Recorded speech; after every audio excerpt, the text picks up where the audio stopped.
오늘 함께 나누실 하나님의 말씀은 골로새서 3장 15절에서 17절 말씀이 되겠습니다. 그리스도의 평강이 너희 마음을 주장하게 하라. 너희는 평강을 위하여 한 몸으로 부르심을 받았나니 너희는 또한 감사하는 자가 되라. 그리스도의 말씀이 너희 속에 풍성히 거하며 모든 지혜로 피차 가르치며 권면하고 시와 찬송과 신령한 노래를 부르며 감사하는 마음으로 하나님을 찬양하고 또 무엇을 하든지 말에나 일에나 다 주 예수의 이름으로 하고 그를 힘입어 하나님 아버지께 감사하라. 아멘. 우리는 벌레들을 질병과 바이러스의 어떤 근거라고 생각하고요. 지저분하고 쓸모없는 생물이라고 생각을 하는 경향이 있습니다. 그런데 하나님은 왜 이런 벌레와 같이 쓸모없어 보이는 수많은 생물들을 만드셨을까요? 하나님은 어떤 목적으로 이를 만드시고 벼룩을 만드시고 파리도 창조하시고 모기도 창조하셨을까요? 바퀴벌레를 왜 창조하셨을까요? 그 이유를 우리는 자세히 다 알 수는 없습니다.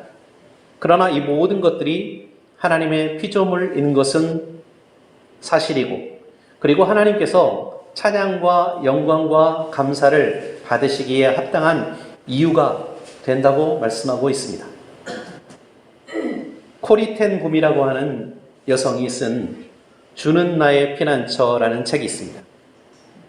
그 책에서 저자는 자신의 경험에 대해서 이야기를 하고 있는데, 우리가 보통 이건 하나님이 내려주신 복이다 라고 생각하지 않는 것들도 우리에게는 감사의 근거가 될 수 있다 라고 하는 것에 대해서 이야기를 합니다. 코리는 동생인 베시와 함께 나치의 포로 수용소에 감금되어 있는 상태였습니다. 그 수용소의 위생 상태는 너무나 최악이었고 각종 해충과 벼룩이 들끓고 있었습니다. 코리는 어느 날 몰래 반입한 성경에서 이 말씀을 읽습니다. 데살로니가전서 5장 16절에서 18절 말씀인데, 항상 기뻐하라, 쉬지 말고 기도하라, 범사에 감사하라. 이것이 그리스도 예수 안에서 너희를 향하신 하나님의 뜻이니라 라는 말씀입니다. 베시는 코리에게 이렇게 이야기를 했습니다. 우리가 지내고 있는 이 장소에 대해서도 하나님께 감사해야 되지 않겠어요? 그런데 코리는 처음에는 정말 지긋지긋한 그 벼룩에 대해서 도저히 나는 감사할 수 없다고 완강히 거부를 했지만, 나중에는 이 벼룩에 대해서도 하나님께 감사하기로 합니다.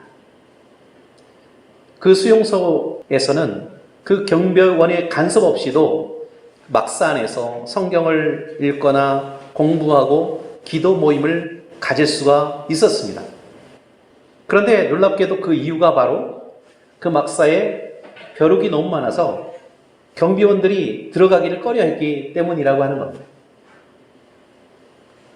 베시와 코리는 하나님의 말씀을 읽고 또 하나님을 찬양할 수 있는 그 자유를 조금 더 오랫동안 가질 수 있게 된 것을 하나님께 감사하면서 벼룩이 가득한 그 수용 생활을 참아낼 수가 있었습니다.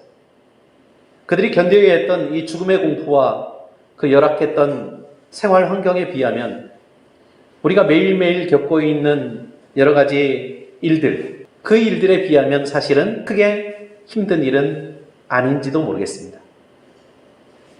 혹시 우리의 일상에 우리가 불평하고 감사하지 못하는 모습이 있는 것은 아닌지, 또 다시 한번 우리 스스로를 돌아보게 만드는 이야기죠.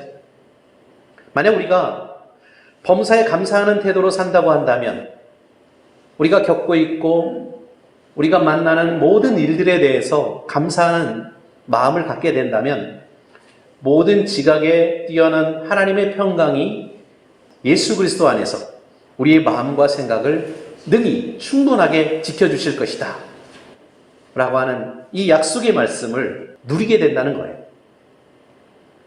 물론 이러한 모습을 세상에 속한 사람들은 도무지 이해할 수가 없습니다. 사실 신자들조차도, 믿음의 사람들조차도 그 사실을 망각하고 살 때가 많이 있습니다. 하지만 막상 어려운 일이 닥치게 되면, 어려운 상황에 직면하게 됐을 때에는 믿음의 사람들이 자신도 모르게 하나님을 의지하게 되고 하나님을 찾게 되고 또 기도하면서 마음의 평안을 회복하게 되는 것을 잘 알고 있고, 또 우리 주변에 있는 형제 자매들을 통해서 또 체험하게 됩니다.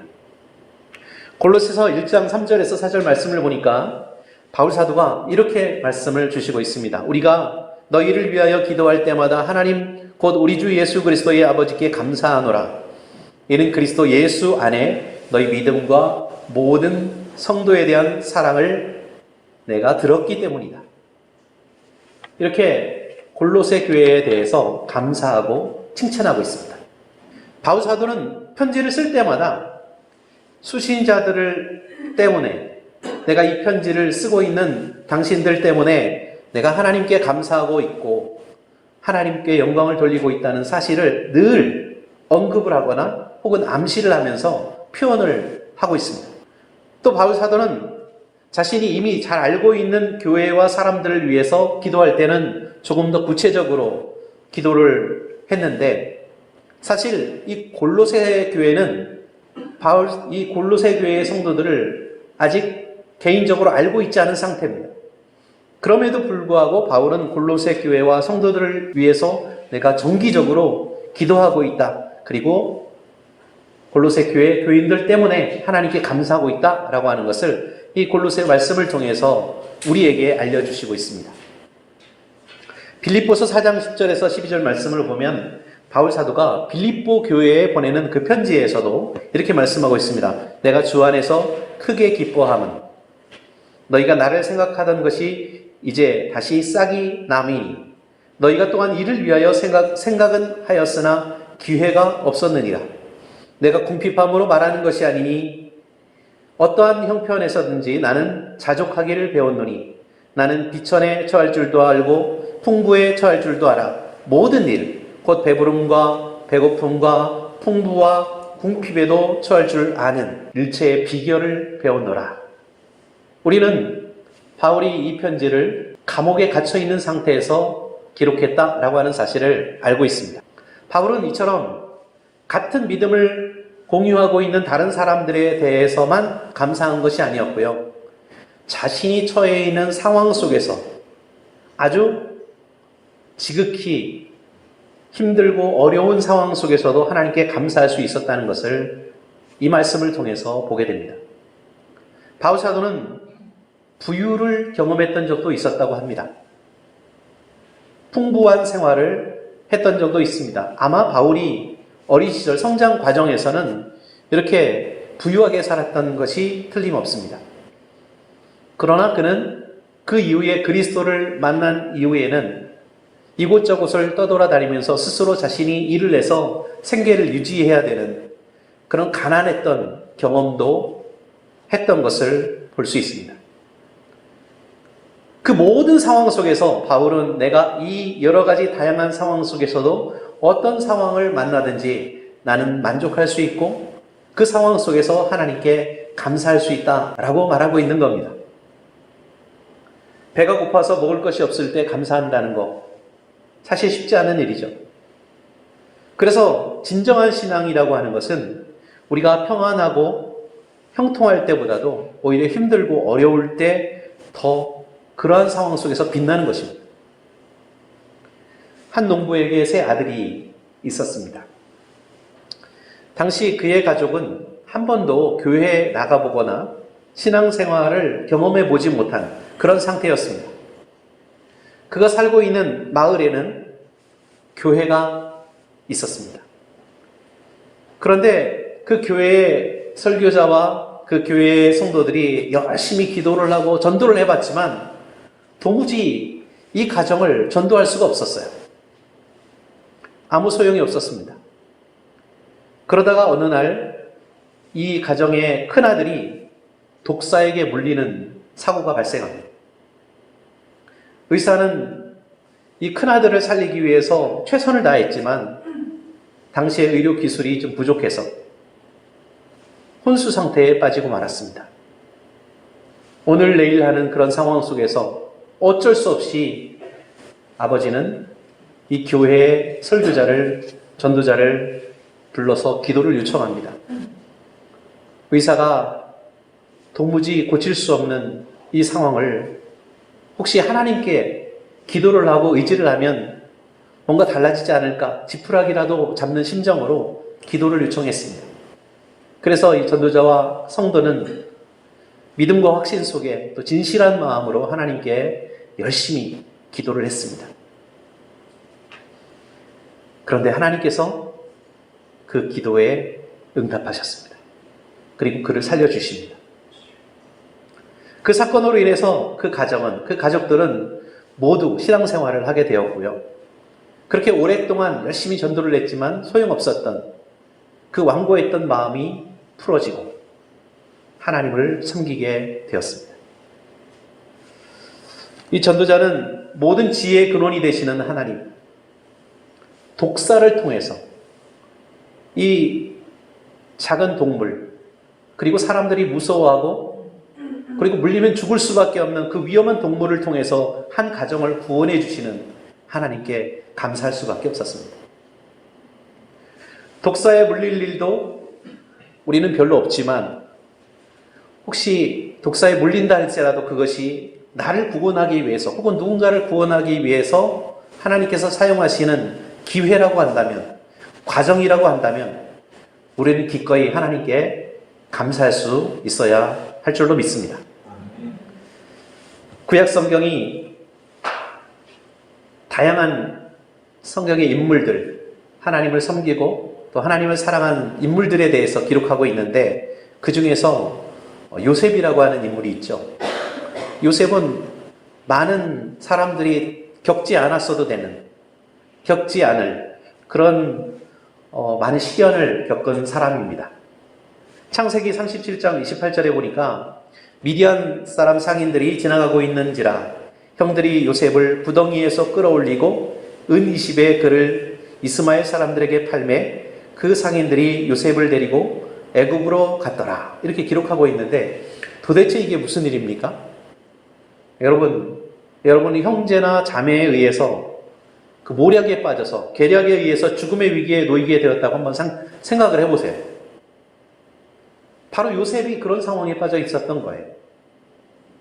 요셉은 야곱이 사랑하는 아내 라헬의 아들이었습니다. 그래서 아버지의 사랑을 듬뿍 받고 살았어요. 그리고 온갖 좋은 것들을 다 공급을 받으면서 형들의 질투심을 받으면서 살았습니다. 야곱은 요셉을 위해서 화려한 옷을 만들어 주었고요. 또 이 요셉에 대한 야곱의 편애가 아마 형들로부터 요셉에 대한 그 미움, 질투에 불을 붙이는 그런 계기가 됐던 것 같아요. 그러나 요셉은 눈치도 없이 꿈 이야기를 하면서 모든 가족이 나에게 절을 하게 될 것이고 머리를 숙이게 될 것입니다 라고 이야기를 합니다. 요셉은 형들로부터 이렇게 아버지를 속이고 형들이 자신을 데리고 구덩이에 빠뜨려 죽을 수밖에 없는 그런 상황이었지만 다행히도 목숨 건지죠. 하지만 형제들에 의해서 이집트로, 애굽으로 종으로 팔려나가는 신세가 됩니다. 노예가 됩니다. 그러나 나중에 요셉이 이집트의 권력자가 돼서 그 형들을 다시 만났을 때 어떻게 이야기를 합니까? 그들을 용서하죠. 그러면서 그 모든 과정이 나를 종으로 팔고 또 내가 애굽에 와서 이 고난받고 시련을 겪었던 그 모든 일들이 다 나로 하여금 가족들을 구출하려는, 구원하려는 하나님의 계획이었습니다 라는 고백을 했던 것을 우리가 성경에서 읽을 수 있습니다. 하나님은 요셉의 형들의 그 악한 행동을 사용하십니다. 그리고 생명을 구원하십니다. 이것처럼 하나님은 구원의 목적을 이루시기 위해서 선한 행위를 사용하시기도 하시지만 악한 행위를 사용하시기도 하시는 그런 모든 우리의 생사화복, 우리의 모든 행동에 대해서 하나님 주도권을 가지고 계시고 또 그 모든 일을 책임지고 계시고 지배하신다는 사실을 우리는 알 수 있습니다. 하나님은 아브라함에게 그 후손을 통해서 모든 민족의 복을 받게 해 주시겠다고 약속하셨죠. 그렇게 선언하셨습니다. 하나님은 역사를 주관하시는 분이기 때문에 그렇게 말씀하실 수 있었던 거예요. 그렇다고 해서 자신의 행동으로 인해서 이루어진 여러 가지 악한 일들, 그 일들에 대해서 도덕적인 책임을 면피할 수는 없습니다. 누구나 자신의 행위에 대한 책임을 져야 되고 또 대가를 치러야만 합니다. 그런데 형들의 잘못된 행동으로 인해서 아버지 야곱은 결국 큰 슬픔에 빠지게 되었고, 그리고 요셉도 억울하게 노예살이를 할 수밖에 없었고, 나중에는 감옥살이를 할 수밖에 없었죠. 이 과정 속에서 겪었던 그 고통과 고난은 고스란히 형들의 아픔으로 돌아가게 되는 겁니다. 우리의 삶에는 고통을 유발하는 수많은 일들이 있습니다. 지난 수년간 우리는 코로나라고 하는 전혀 예상치 못했던 변종 바이러스 때문에 자유를 잃어버렸습니다. 예배를 함께 드릴 수 있는 자유, 그리고 친구들과 함께 만나고 또 직장에서 일할 수 있는 자유, 학교에 가서 친구들과 함께 공부할 수 있는 그런 자유, 이런 자유들을 많이 빼앗겼죠. 그리고 지금도 역시 일부분 그러한 자유를 잃은 가운데 살고 있는 사람들도 있고요. 또 여러 가지 상황들, 그런 상황들로 인해서 피해를 받고 있습니다. 또 올해는 수많은 생명을 빼앗아간 전쟁도 있었고, 또 여러 가지 사건과 사고들이 있었습니다. 재난이 있었습니다. 그런데 이런 고난이 반드시 무익한 것만은 아니었습니다. 사람과 사회는 이런 고통을 통해서 성장하기도 합니다. 우리는 일상의 소중함과 평화의 소중함과 안전의 소중함을 바로 이런 사건들을 통해서, 이 고통과 고난의 시간들을 통해서 깨닫게 되었고 배웠습니다. 그 고난의 고통의 과정을 감수해야만 튼튼한 건강한 근육을 만들 수가 있는 겁니다. 이것이 인생의 역설이고 아이러니인 것 같아요. 우리가 현재 누리고 있는 자유, 우리가 누리고 있는 즐거움, 우리가 누리고 있는 여러 가지 혜택들, 이것은 누군가의 고난과 고통을 통해서 우리에게 주어졌다는 겁니다. 고통과 고난을 통해 우리 인류의 역사도 역시 진보하게 되고 발전하게 되는 겁니다. 대가를 치르지 않는 열매와 발전은 없습니다. 그리스도의 고난과 교회의 시련이 없었다면 지금 우리 교회가 존재할 수 있었을까요? 그리스도께서 십자가에 달려 죽으셨기 때문에 교회가 세워졌고, 그리고 또한 초대교회 이후로 많은 그리스도인들이 핍박 가운데서 믿음을 지키고 자신의 신앙을 전수했기 때문에, 그래서 우리가 지금 하나님의 백성으로 이렇게 교회로서 하나님께 예배를 드릴 수 있는 겁니다. 바울은 여러 교회와 사람들의 문제 때문에 낙심하기도 했습니다. 고린도 교회가 특별히 많은 문제를 가지고 있었고요. 다른 교회들도 크고 작은 문제들을 가지고 있었죠. 근데 그럼에도 불구하고 동시에 바울은 끊임없이 그 교회들로 인해서 또 교회들에 대해서 하나님께 감사를 끊이지 않고 하고 있는 것을 우리가 성경을 통해서 확인할 수 있습니다. 욥은 어마어마한 손실을 입었죠. 여러 가지 재난과 사고를 통해서, 또 질병 때문에 그의 건강도 잃어버렸고, 재산도 모두 잃어버렸고, 자녀도 잃었고, 아내도 떠나갔습니다. 근데 그럼에도 불구하고 또 하나님께 감사합니다. 욥은 좋은 일이 있어야만 하나님 앞에 감사를 드리고 나쁜 일이 일어나면 감사하지 못하는 그런 세상에 대해서 고난 중에도, 시련 가운데서도 하나님 앞에 감사할 수 있는 그런 사람의 모범을 보여주고 있습니다. 욥은 어차피 인생은 공수래 공수거다, 빈몸으로 왔다가 빈몸으로 가는 것 아니냐라고 이야기합니다. 아무것도 가져오지 못하고 마찬가지로 아무것도 가져가지 못하는 인생이다, 그 사실을 깨우쳐주고 있는 겁니다. 그래서 고난의 가장 큰 목적은 무엇이라고요? 그것은 이 고난을 통해서 우리 자신이 어떠한 혜택 속에서 살고 있는지, 또 내가 이 고난을 통해서 같은 고난에 처한 다른 사람들을 반드시 도울 수 있다, 도와야 된다, 또 그런 능력과 자격을 갖추게 된다라고 하는 것을 우리는 깨닫게 되는 것입니다. 예수님은 죄가 세상에 가져온 모든 고통을 없애기 위해서 십자가를 지셨습니다. 십자가의 고통을 겪으셨습니다. 예수님이 행한 기적은 마치 진통제와 같이 그것을 체험한 사람들, 그것을 바라본 사람들에게 우리에게 고통을 주는 마귀의 일들을 이길 수 있다, 극복할 수 있다 라고 하는 그런 믿음을 허락해 주었습니다. 그렇게 예수님은 사람들을 치유하시고 사람들을 용서하시고 또 죽은 자들을 살리시기 위해서 이 땅에 오신 겁니다. 그래서 감사하는 자가 되라 라고 하는 이 말씀은 소극적인 목적이 아닌 것 같아요.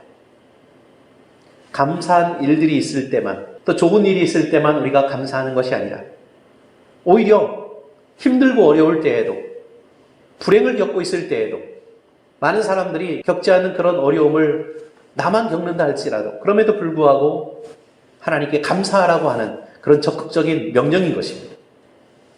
로마서 1장 21절에 보니까 어떤 사람들에게 대하여 이렇게 말씀하고 있습니다. 하나님을 알되 하나님을 영화롭게도 아니하며 감사치도 아니하고 오히려 그 생각이 허망하여지며 미련한 마음이 어두워졌다. 하나님이 누구신지 알면서도 찬양하지 않고 알면서도 감사하지 못한다고 한다면 분명히 잘못된 것이죠. 우리가 하나님과 사람들 그리고 여러 가지 일들에 대해서 감사하지 않을 때 그것은 어떤 일 때문에 그렇습니까? 어리석음에 빠져서 어둠에 우리의 마음을 빼앗기게 되었을 때, 어둠이 우리 마음속에 침범하게 됐을 때 바로 감사하지 못하게 된다는 거예요. 우리는 다양한 방식으로 감사를 표현할 수가 있겠죠. 여러분은 어떻게 표현합니까? 언어로 표현할 수가 있습니다. 감사합니다. 고맙습니다. 이런 감사함의 표현을 우리 입으로 직접 할 수가 있겠죠. 기도할 때도 우리가 감사합니다. 하나님께 감사를 표할 수가 있겠죠. 사람들과 대화할 때 보다 더 자주 감사합니다. 고맙습니다. 라는 표현을 많이 사용할 수 있기를 바랍니다. 우리는 감사함을 나타내기 위해서 우리의 행동과 우리의 손과 발을 이용해서 우리의 표정을 이용해서 직접 실천할 수도 있습니다.